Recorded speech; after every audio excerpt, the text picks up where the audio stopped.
کیا علم والا, مولانا کا مطلب کیا شریف, مولانا کا مطلب کیا نمازی, مولانا کا مطلب کیا متقی پرہیزگار. اب اگر کوئی کہے کہ تو ہیرو لگ رہا ہے, تو ہیروئن لگ رہی, تو آپ مجھے بتائیں کہ وہ لوگ کیا کیا کرتے ہیں. میں کسی سے نفرت نہیں کرنے کی بات کر رہا ہوں, میں کوئی نفرت کی بیج نہیں بولنے آیا ہوں, لیکن ایک بات کہتا ہوں, اسکرین پر آ کر کے زنا کرتے ہیں کہ نہیں کرتے.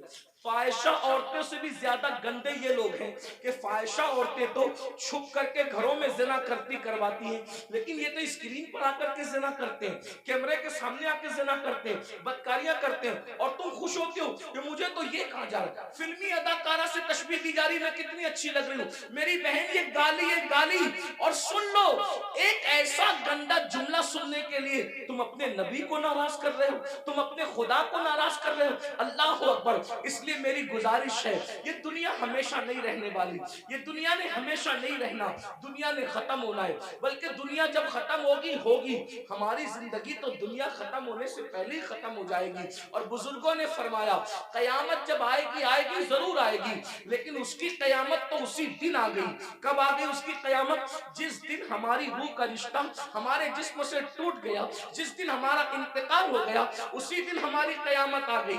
اب ہم آخرت کی تیاری نہیں کر سکتے. میں اپنی بہنوں سے پوچھنا چاہتا ہوں اور آپ سے بھی کہنا چاہتا ہوں, کبھی تصور کیا, اپنی قبر کا تصور کیا؟ ایک دن ہم قبر میں جائیں گے, ضرور جائیں گے, قبر کے اندر داخل ہوں گے, ضرور داخل ہوں گے. سوچو تو صحیح, وہاں کا اندھیرا سوچو, جانا تو ہے, اس کا کوئی انکار کر سکتا ہے؟ نہیں کر سکتا. جانا تو ہے, قبر میں اندھیرا ہے, کروٹ بدلنے کے لیے بھی جگہ نہیں ہے, وہاں کیڑے ہیں, وہاں مکوڑے ہیں, وہاں سانپ ہے, وہاں بچھو ہے, کوئی بچانے والا نہیں, کوئی مدد کرنے والا نہیں, کوئی مددگار نہیں. ذرا میرے بھائیوں غور کرو, میری بہنوں غور کرو, وہ وقت کیسا ہوگا؟ تھوڑی دیر کے لیے, ایک لمحے کے لیے تصور کرو, وہ وقت کیسا ہوگا جب ان گورے گورے خوبصورت نرم نازک گالوں کو قبر کے کیڑے کھا رہے ہوں گے. قبر کے کیڑے جب ان کو کھا رہے ہوں گے, اس وقت کیفیت کیا ہوگی؟ ہاں, یہ آنکھیں جس پر غرور اور تکبر اور گھمنڈ کرتے ہو, ان آنکھوں کو قبر کے کیڑے پی چکے ہوں گے, اس کے آنسو پی چکے ہوں گے, اس کے دیدے پی چکے ہوں گے. اور اللہ اکبر, یہ جسم, یہ نرم اور نازک جسم جس پہ بڑا گھمنڈ ہے انسان کو, اس کی چمڑی, اس کا گوشت, ہڈیاں سب قبر کے کیڑے چٹ کر جائیں گے. اس وقت ہمارا کیا بنے گا؟ اس لیے میرے بھائیوں, میری بہنوں, اللہ سے ڈرو, ان سب چیزوں کی معلومات حاصل کرو کہ اللہ کا عذاب کیا ہے, اللہ کی عذاب کی شکلیں کیا ہے. اور آج میں تو یہ کہتا ہوں, قبر میں جو عذاب ہوگا وہ تو ہوگا, قبر میں جو سزا ملے گی وہ تو ملے گی, جہنم میں جو ملے گی وہ تو ملے گی, لیکن دنیا میں سزا اللہ دے رہا ہے. آج دنیا کے 90% لوگ جو ہیں بے چین ہے, بے قرار ہے, مضطرب ہے, وہ لوگوں کو سکون نہیں ہے. سب کہتے ہیں حضرت سکون نہیں ہے, کوئی کہتا ہے اللہ حضرت سب کچھ ہے سکون نہیں ہے, کوئی کہتا ہے بیٹی کو رشتہ نہیں ہے, کوئی کہتا ہے اولاد نہیں ہے. جس کو اولاد ہے فرما بردار نہیں ہے, فرما بردار ہے ان کو نوکریاں نہیں ہے, گھر میں روزی روٹی کا مسئلہ ہے. ہر مسلمان نہیں بلکہ ہر انسان کسی نہ کسی مسئلے میں الجھا ہوا ہے. یہ مسئلے کیا ہے؟ یہ مسئلے نہیں ہے, یہ مسئلے جو ہے اللہ کے عذاب کی ایک شکل ہے. اللہ نے بطور عذاب مسلط کیا ہے. بیٹی کو رشتہ نہیں آتا, یہ اللہ کے عذاب میں سے ایک عذاب ہو سکتا ہے. یاد رکھنا, روزی کے لیے در در بھٹک رہے ہو, خدا کے عذاب میں سے ایک عذاب ہو سکتا ہے. سوتے ہو, نیند نہیں آتی, نیند کی گولیاں لے کر بھی سوتے ہو پھر بھی نیند نہیں آتی, اللہ کے عذاب میں سے ایک عذاب کی شکل ہو سکتی ہے. اولاد نافرمان ہے, ماں باپ کو گالیاں دے رہے ہیں, ماں باپ کو گھر سے نکال رہے ہیں, ماں باپ کو ذلیل کر رہے ہیں, ماں باپ کو رسوا کر رہے ہیں. یہ سب کیا ہے؟ اللہ کے عذاب میں سے ایک عذاب ہے. اس لیے اللہ کی نافرمانی کرو گے تو یہی ہوگا. بہرحال آخری بات کے طور پہ عرض کر رہا ہوں, پھر آقا ارشاد فرماتے ہیں ہم لوگ اور آگے بڑھے. جب جہنم کا مشاہدہ کیا تو ہم نے دیکھا کہ کچھ ایسے لوگ ہیں جن کے ہونٹ آگ کی قینچی سے کاٹے جا رہے ہیں, آگ کی قینچی سے ہونٹ کاٹے جا رہے ہیں. میں نے پوچھا جبریل یہ کون لوگ ہیں؟ تو جبریل علیہ السلام نے اس کی یا رسول اللہ, یہ آپ کی امت کے وہ علماء ہیں, وہ مقرر لوگ ہیں جو قوم میں فتنہ پھیلانے کی بات کرتے تھے, قوم میں ایسی بات کرتے تھے کہ قوم میں فتنہ پھیلے. آج ان کے ہونٹ کاٹے جا رہے ہیں. اور ایک حدیث میں یہ بھی آیا ہے کہ یہ وہ مقرر لوگ ہیں, یہ وہ علماء لوگ ہیں جو لوگوں کو تو نیک کام کا حکم دیتے تھے مگر خود نہیں کرتے تھے. قرآن کہتا ہے لما تقولون ما لا